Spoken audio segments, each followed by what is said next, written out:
People are wising up in America, realizing who's really in control over there. Do they also accuse you of being They're, a they're, conspiracy they're, theorist? they're coming around.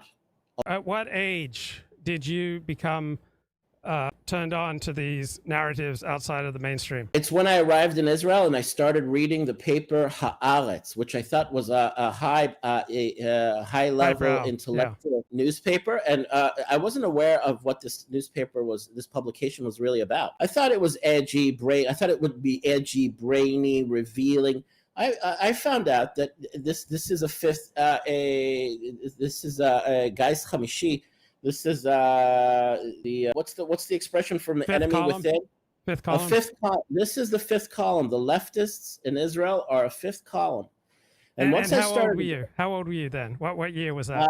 Well, I arrived in Israel in 2005. That's 19 years ago. I guess I was 31.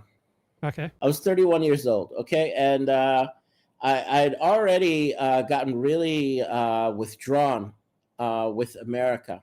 And I was already beginning to question the reality of what was going on in America. And I began learning about the Israeli left. I'd always heard things. I'd always felt certain kind of condescension from them, a certain kind of sense of self-importance and a sense of supremacy coming from them, like they're the elite, they're the ruling class.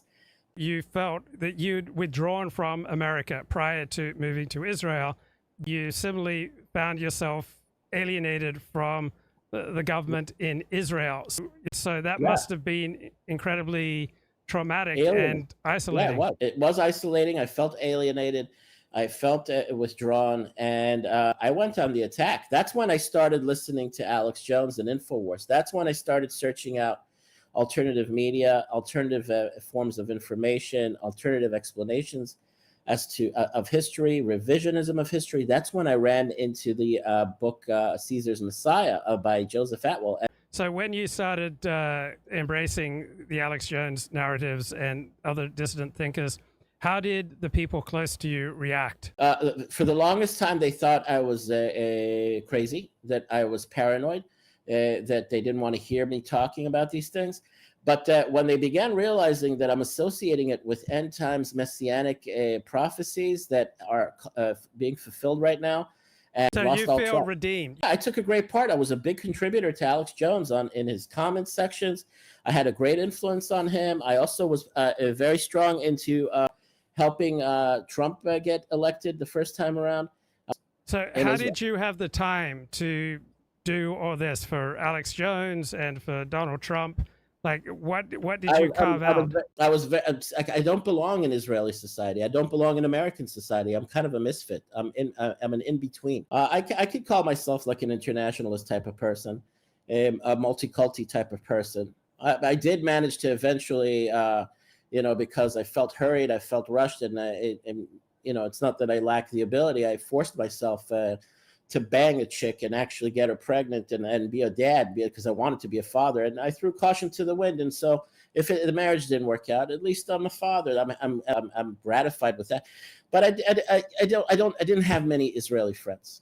Very few. I made friends online, Americans mostly, with the same mindset. I'm detached from Israeli society, and I'm also detached from American society. Yeah. So I had a lot of detached from a lot of different communities. So when you say that you're a misfit, what did that mean? I know that I have to be employed and earn a salary to get by and survive. But my anticipation and my ambition is to see this world turned upside its head. How many people would you be able to walk up to in real life and they would beam and be glad to see you? My family members. I'm a likable person, but they didn't like it when I used to go off on my conspiracy theory rants or about Jesus being an invention of the Romans, even from back then. I'd say about 20, 30 people. I had a close-knit group of people that were my support group, but they didn't appreciate the fact that even way back then, I was talking about we're going into a period prior to Messianic revelation, and these are the end times, and they didn't want to believe me. They thought I was crazy. So They gave me ugly looks. They gave me like they turned they rolled their eyes sometimes, and sometimes they didn't want to even be around me. But I was a kind of I had self-awareness, so I wasn't constantly obsessing. I had self-control. and But did any of them just cut you out of their lives, or you managed to avoid that? No, they didn't. But friends at work, once they realized what I believed and the positions I took, some of them did gossip. I don't care anymore. I didn't care because I'm very much committed to my beliefs. You were consigned to lower status, and so that drove you to seek an alternative community where you could be high in status. And that was online with people that thought the same way I did. And I was influencing them, and they were influencing me. And were you able to find a synagogue that shared your dissident perspectives? No, very primitive people in the synagogues, both the Ashkenazi and the Sephardic and the Mizrahi. They needed to get beaten over the head with a lot of terrible events to be convinced that we are upon messianic revelation and end times. I was well ahead of my time. On a typical day, how much time do you get to spend around people who love you, as opposed to being online where there's a whole community of people who love you? No, I avoid people as much as possible. I've become antisocial. I go out to restaurants, I go to the beach, but I don't go looking to be in the company of people for too long. So in your real life, you get to spend very little time around people who love you, as opposed to being online where there are dozens of people who love you. Sure. You've had an incredibly painful life, but the benefit of all the pain that you've been through is that you see through the bullshit that normal people don't see through. Is that fair? Right.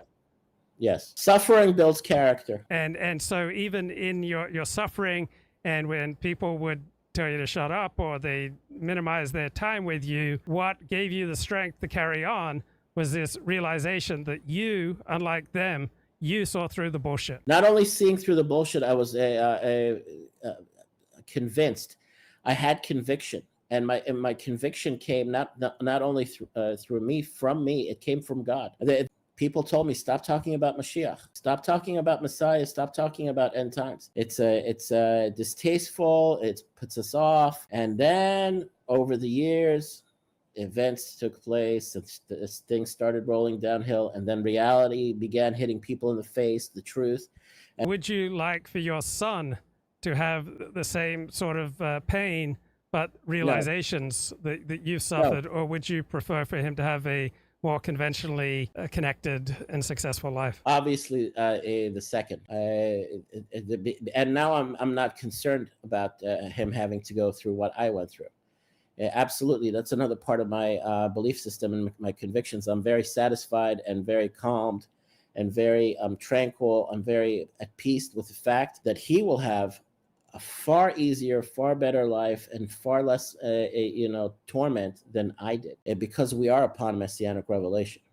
So my son will be spared having to go what I went through.